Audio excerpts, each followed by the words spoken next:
Seasonal depression. I feel like depression is one of my favorite topics to talk about, not because it's nice, but because I care about it so much. I mean, mental health advocacy is honestly something that I'm super passionate about, but it is currently winter in South Africa, and yeah, the winter is painful. Where I stay particularly, oh my goodness, it is really sore to wake up in the mornings. Something that I know about myself is that I really struggle during the winter months, and seasonal depression is actually so much more common than people think. In this video, I just want to talk about things that you could do to possibly help reduce your symptoms during this cold season. The advice that I'm going to give today is pretty much advice that can be applied to depression throughout the year.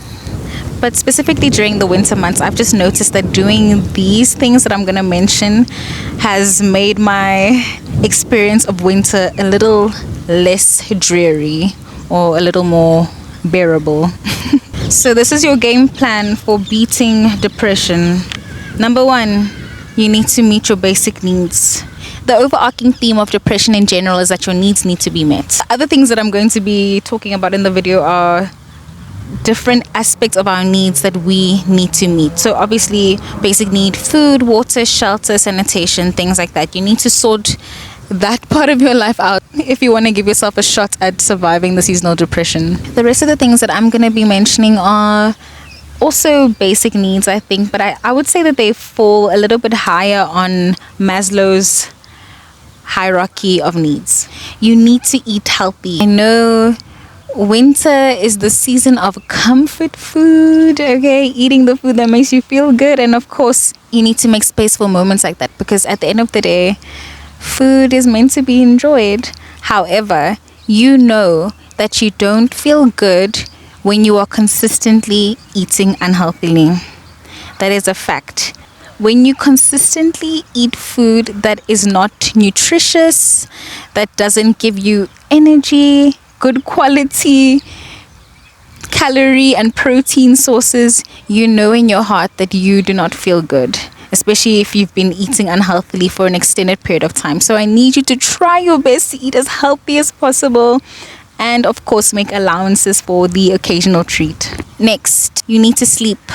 Sleeping is such a huge part of our functioning, and it's good for our mental health, okay? So when you sleep, you rest, you recover. I know that I am a grouch when I do not sleep well. So ensure that you're prioritizing your sleep. Make sure that you're getting good quality sleep. Put away the devices. When you are intending to sleep, rather wind down with a book or an activity that doesn't require too much light and concentration.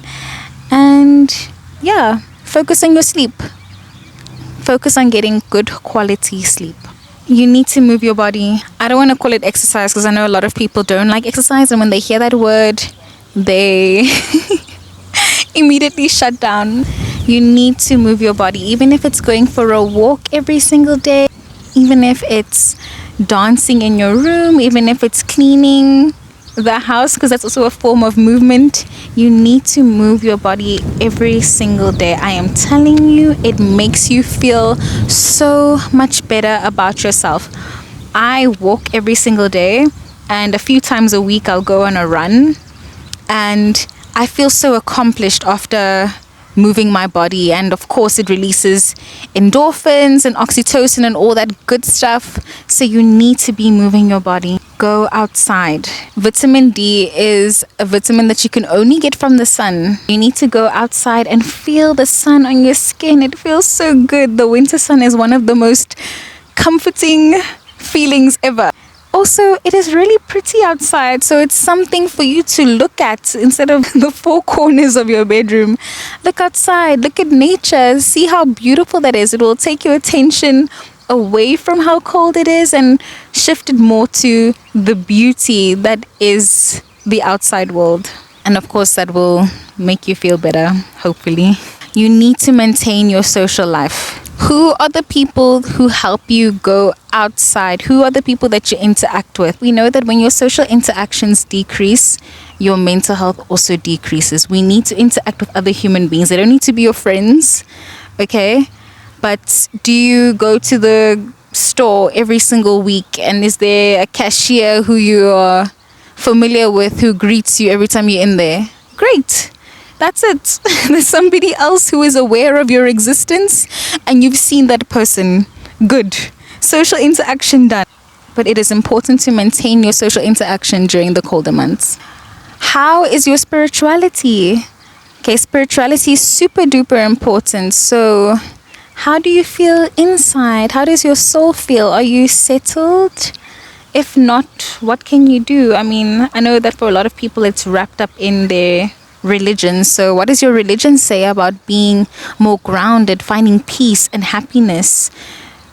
Especially during a time that you might not enjoy, winter, talking to myself. You need to find ways to ground yourself and keep yourself solid during this uncomfortable time, this uncomfortable period in your life. So for me, the ways that I spiritually maintain myself is by meditating, journaling, praying, really just trying to do activities that help me get in tune with myself. And that's also where coming outside helps, because when I'm outside, I also just feel so much more connected to the world and the universe. So what practices are you doing to ground you? Do you have a routine? Do you have a schedule or some steps that you follow every single day that help you guide your days? This is especially important for people who do not work. I mean, even if you do work, it would be cool to develop routines in and around work. Having a routine or a repetitive practice is also something that can be very grounding. I know that at least for myself, when I am not feeling okay, I can rely on my routine and say, okay, well, I'm not feeling the best, but on my schedule today is my exercise. On my schedule today is I have this appointment with this friend every Tuesday at this coffee shop. So that's part of my routine. I have to do it whether I feel like it or not. It is such a grounding thing. I have just found so much peace in my routine. Having a routine has been extremely helpful with my mental health in general, because even on the days when I'm not feeling okay, it's like, well, I'm forced to get out of bed because I have all this stuff on my checklist that I have to do every single day. And it might not be the craziest activities that I have planned, but it is something that makes me feel accomplished each and every day. I think that's how you create discipline in your life. That's how you make room for more things in your life, when you are aware of how you are spending your time and making sure that you are spending the time that you have the way that you want it, on things that are worthwhile for you, and not feeling like you've wasted a bunch of time just because you weren't feeling as good as you could have been. You're not going to feel great every day, and during winter I feel like I have more bad days than good days. But something that is helpful is when I have my routines and I stick to the things that I've committed to, I get out the other side of this period knowing that there is work that I've done, meaningful work for me, that makes me feel like I spent my time in a way that was worthwhile, instead of spending it in a low vibration or in a low energy, and essentially spending a chunk of my life being miserable, when I had a little bit of power, a tiny bit of power, to change my experience of this uncomfortable time. Do you have things that you are excited about? Do you have things to look forward to that get you out of the house? Like, yes, it's cold, but I've got karaoke on Wednesdays. Yes, it's cold, but I'm having lunch with a friend. Yes, it's cold, but I am presenting something that I'm really excited about. Yes, it's cold, but I'm going to go watch a movie that I've been dying to see from my favorite director. Yes, it's cold, but I'm going to see this new art installation at a museum. Things that get you excited about leaving the house are extremely important for your mental health. Firstly, they remind you that life isn't so terrible and that there actually are good things in this world that we have to look forward to. And they might even bring some inspiration into your life, some added joy or whimsy that you can inject in your life. Very easy, cheap ways. I feel like online we see all these activities that we can do, and yes, they are fun, but a lot of them require gear and money. Okay. Having excitement doesn't require so much tools or technology or money or resources. Like sometimes you just have to be creative with what you've got. Another way to bring excitement into your life is to have projects and hobbies. Are you working on something that is just for you, that makes you excited, that makes you want to learn?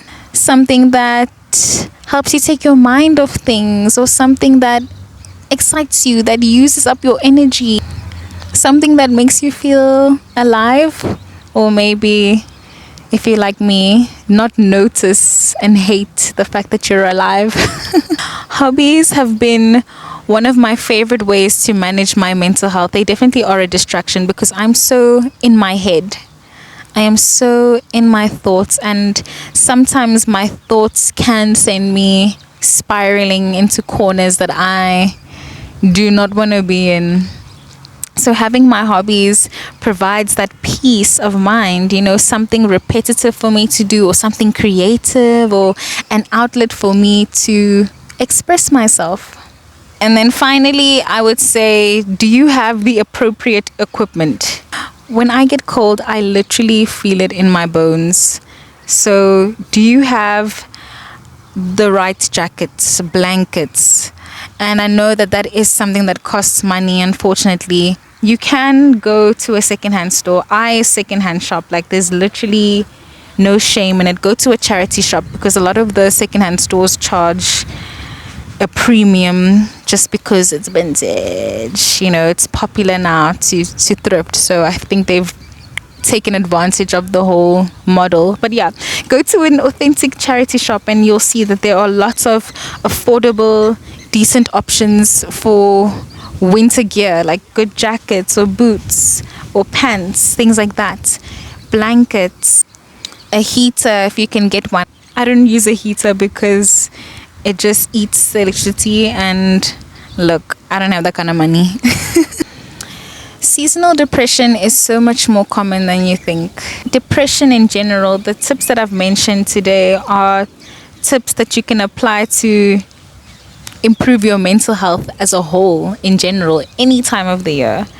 But the reason why I'm emphasizing it now specifically is because I know that there may be some people who don't understand why they feel so much worse in the winter, or they do know why they feel worse in the winter, but they don't know what they can do about it.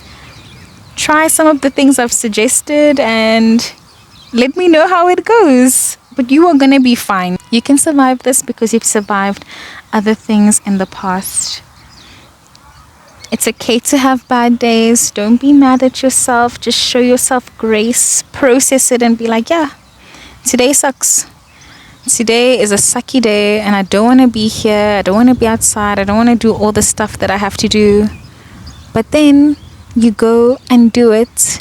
And at the end of the day, you feel accomplished and proud of yourself, because even though you didn't feel like doing something, you did it. It is so much harder than it sounds. I know. I absolutely know. I had an awful day yesterday. An absolutely terrible day yesterday. But you know what? I ran, because yesterday was one of my running days. And it made me feel that much better about myself. And even if it's something that makes me feel 1% better, I'm going to do it. I'm going to do it because I know what it feels like when your happiness gauge is on 0. And I just don't want to let it get back there. So yeah, mental health needs to be maintained. You are not a machine. I know that our world makes us feel like we have to operate like machines, but we're not. We have feelings, we're squishy, and things affect us. And that's one of the really cool things about being human.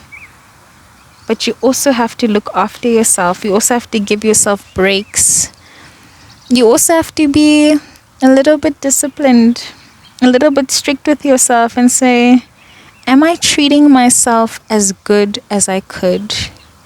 Is the activity or the behavior that I am exhibiting right now, does it make me feel better or worse about myself?